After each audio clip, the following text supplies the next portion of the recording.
Welcome to Life Happens, where Texans come to protect their legacy and prepare for the second half of life. Join your host, attorney Kim Hegwood with Hegwood Law Group, and our weekly guest as we navigate the challenges that emerge as life happens. Now here's your host, Kim Hegwood. Good morning and welcome to Life Happens with me, Kim Hegwood, and our very special guest today is Joanne Tubbs Kelly. Good morning. Good morning.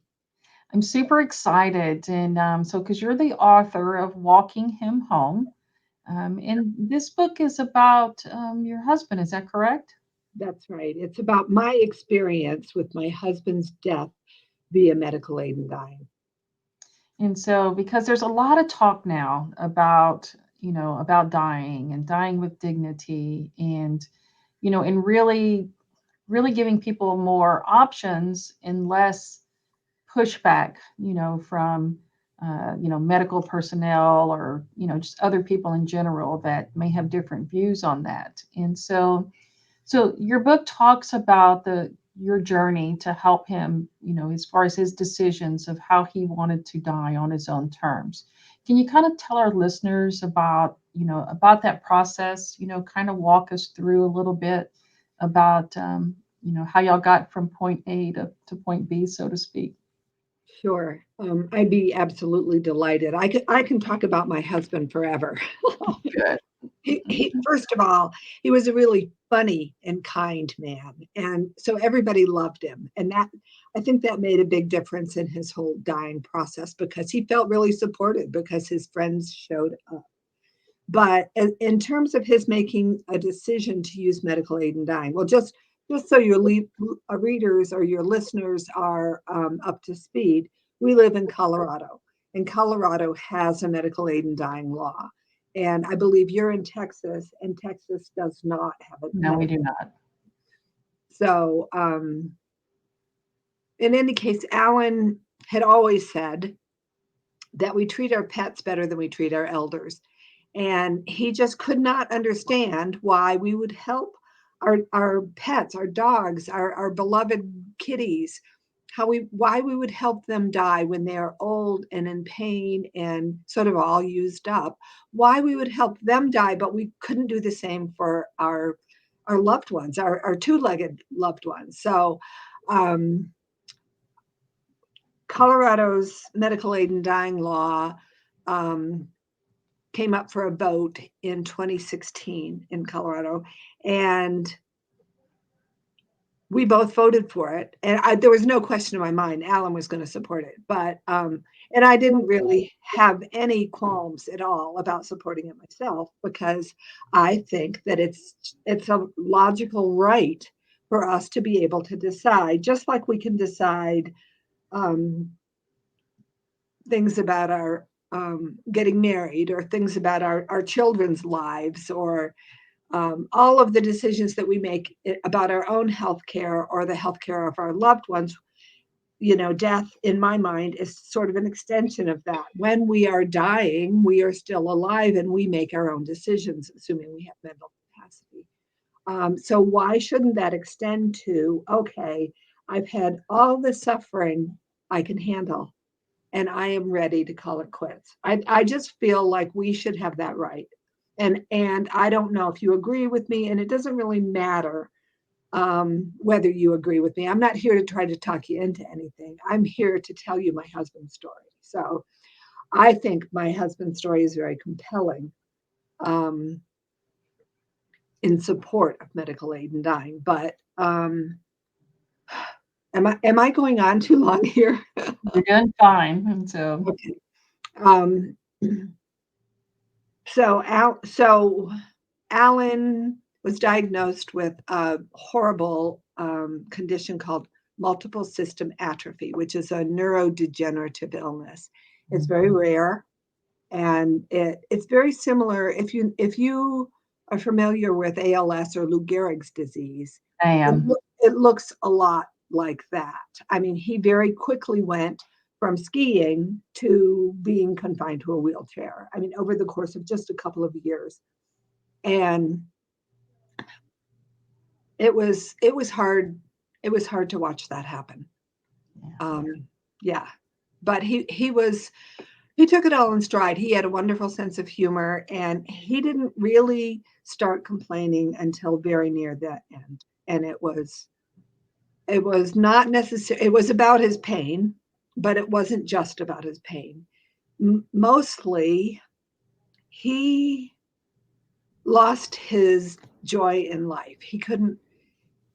The things that made him happy were too hard. He loved to cook, and he couldn't cook anymore. He couldn't hold a knife. He couldn't reach the stove knobs, et cetera, et cetera. So he couldn't cook. That was one of his joys.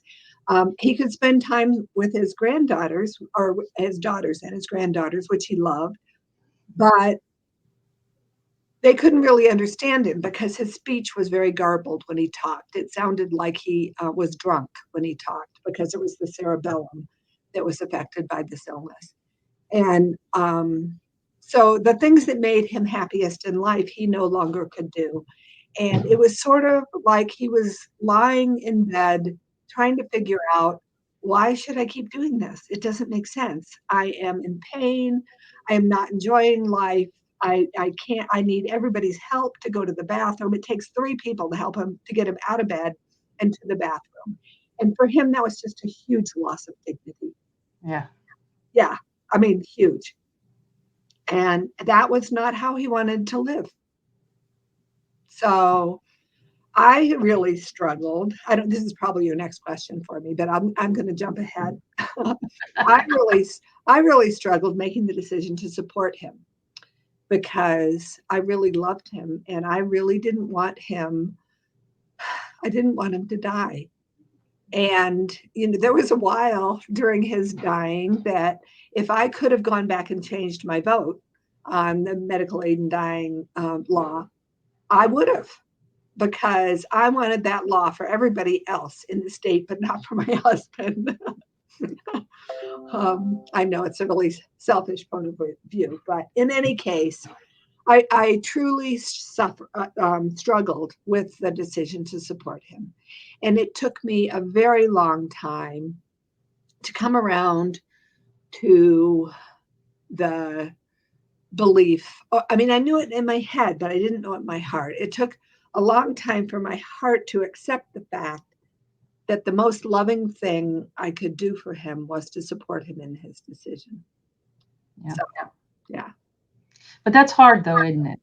It was very, very hard. I mean, whether it's your parent or your child or your husband or your partner, it's hard. It might be hard in different ways when you have different kinds of relationships with people, but for me, it was really hard. And I would bet you $1 that it's hard for everybody.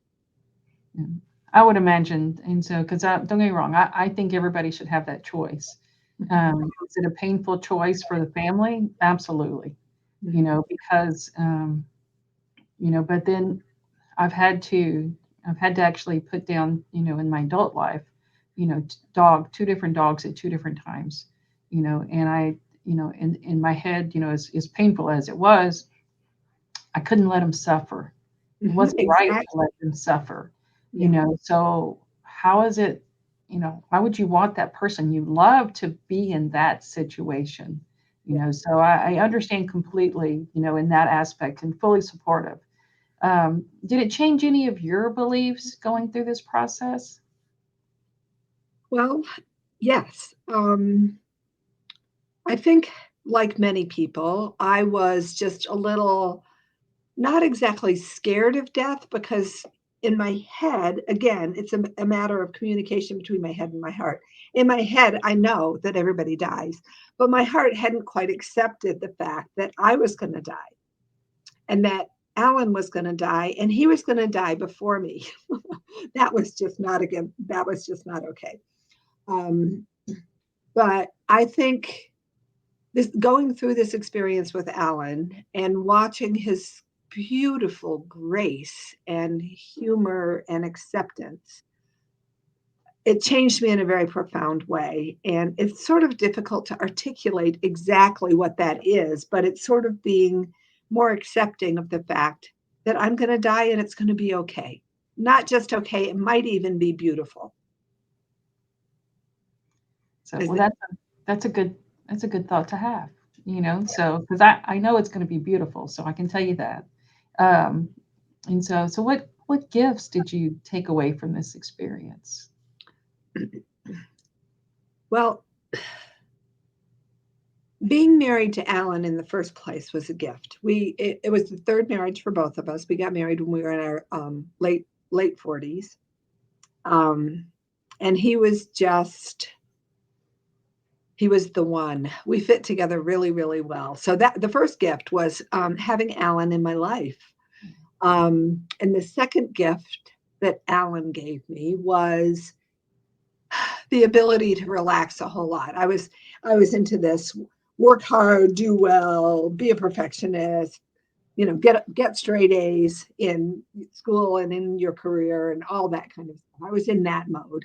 And Alan helped me see that life can be gentle and funny and amusing. And you can still work hard, but you don't have to make that your purpose in life. So that was a huge gift from Alan. But the gift of his ability to die via medical aid and dying, is that what you're asking? And so, yes, one of the things, yes. Well, I think the real gift that he gave me was how to articulate this.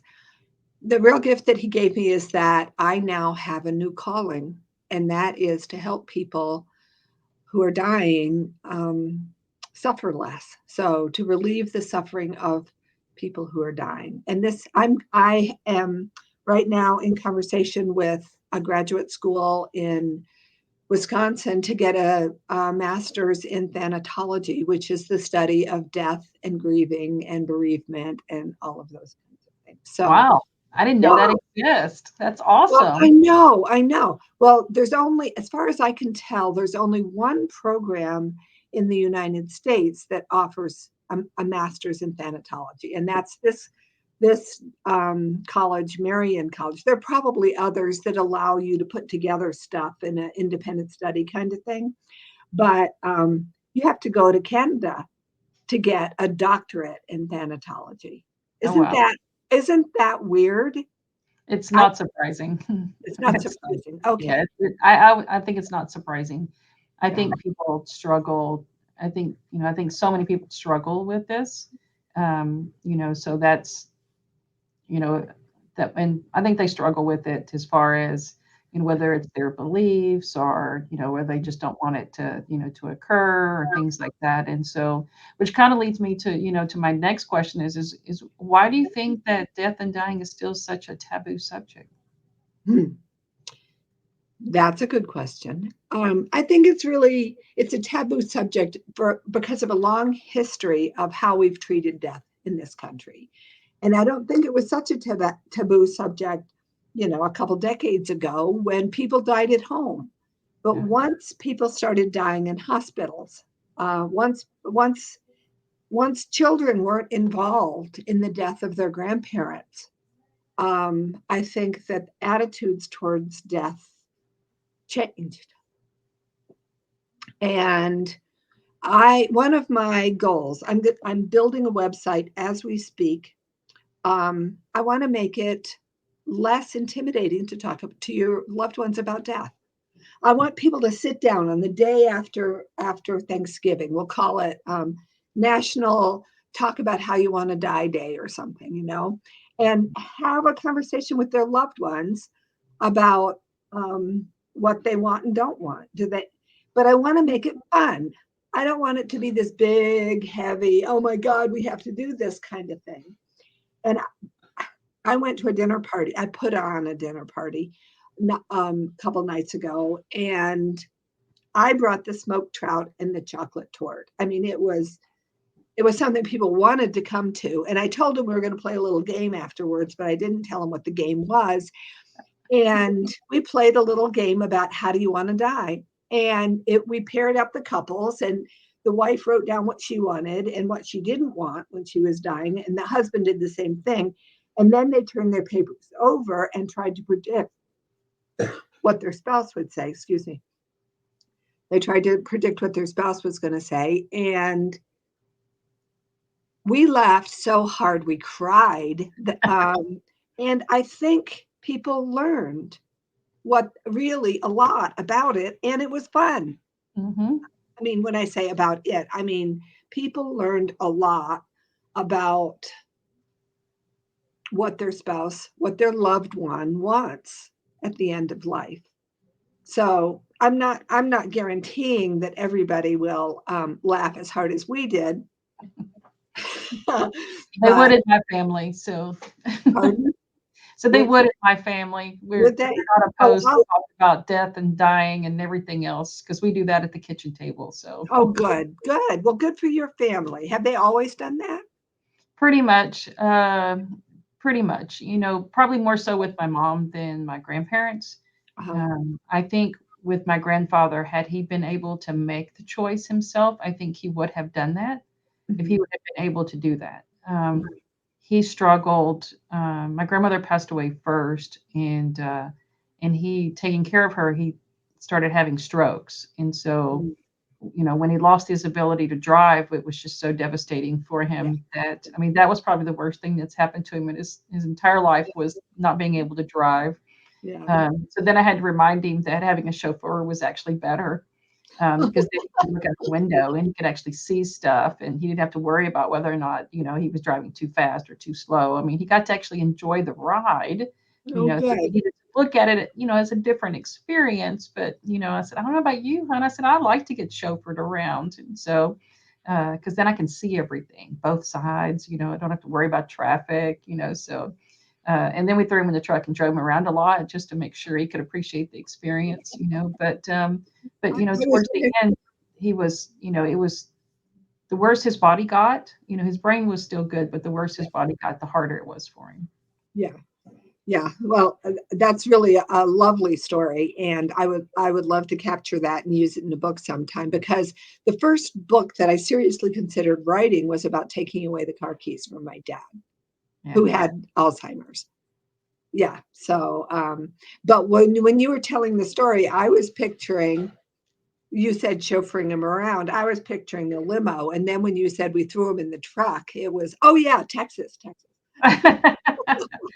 He had, there were caregivers at the time. Mhm. So, because the caregiver came in to help with my grandmother, and then ended up helping with the two of them for a while, and then him, until he passed. So, our daytime caregiver probably spent 2 years of her life with my family, and we still love Wow. her to pieces. Oh, Um, could you and send her so, up to Colorado, please? and she's fantastic. I think my grandparents were the last people she did caregiving for, but she did such a good job. She was just such a blessing, such a blessing. But so she drove him around, and so I drove him around because with my SUV that I drove at the time, it was easy for him to kind of slide in and slide out, when he could still stand. Yeah. It was a little harder in the wheelchair, when we could lift him up, he could slide in, but then it got to where, you had to maneuver him, with the wheelchair because you couldn't get him up. But, and so one of my best memories was, uh, after he had I think it was his first stroke, he didn't shave for a long time. So he had this great big white beard, so we teased and called him Santa Claus and everything. Mhm. And I'd driven him over to the barber shop because I was like, yeah, I'm not doing that. I'm taking you to the barber. So we went to his barber shop, right? The one he always liked to go to. Went in, and the barber shaved him and did all those things, the hot towels, the whole Mhm. things that, and flipped him around and looked at him, and he says, George, I didn't even recognize you. Oh my God, we just got a big laugh out of it, so it was just so funny. That's And great. so I'm a firm believer that presentation is everything. How you present something makes all Oh, the yeah. difference in the world, Yes. and so, so I think it's helpful, when you're having to have those conversations, is really, really kind of digging in sometimes. And, sometimes it's just a matter of presentation. But I have a ton of stories. So if you ever need any, let me know. Oh, I do. I do. And, so yeah, definitely let me know. And my family, we have all kind of wild and crazy stories. My family has been a godsend when it comes to my law practice, as far as the things I've learned and had to do over time. And Yeah, it's been a lot of fun. And so tell us, how do we find the book? Well, the best way to get a copy of it is to go to my website, joannetubbskelly.com. And there's a reason why you can't just type in Joanne Kelly and find me, because there's a Canadian actress named Joanne Kelly. And if you Google it, that's what you're going to get. So it's JoanneTubbskelly.com. And you'll find links there to, you can buy it online, or there's information about me. I'm going to be adding more information about Alan soon, but life has been very busy since my book published in August. And I would just like to reinforce for your listeners that this is not a sad and cry your eyes out memoir. It's a love story primarily. It's about how I loved Alan so much and he loved me so much, and we supported each other through the end. And Alan, right up until the very end, Alan was making jokes about, seriously, that made us laugh so hard that tears were streaming down our face. And that was right before he took the cocktail to help him end his life. So, yeah, I think that you will cry laugh at least as much as you cry when you read my book. And again, the name of the book is Walking Him Home, Helping My Husband Die with Dignity. It's perfect. And so, so thank you so much, Ms. Kelly, for being on the show today, because it's such a good topic, and I hope that Texas gets there, I truly do. Yeah. That we get to the point where, people get to have choices. And so, Yeah, absolutely. And we look forward to seeing you on the show after you get some more stuff going on. Okay. I'm looking forward to it too. Thank you so much, Kim. It's been a pleasure. Thanks for tuning in to this week's episode of Life Happens with Kim Hegwood. Be sure to tune in every Thursday at 10 a.m. wherever you listen to your podcast as we navigate through the challenges that emerge as life happens. The content of this podcast does not establish an attorney-client relationship or constitute attorney-client privilege, legal, medical, financial, or any other professional advice.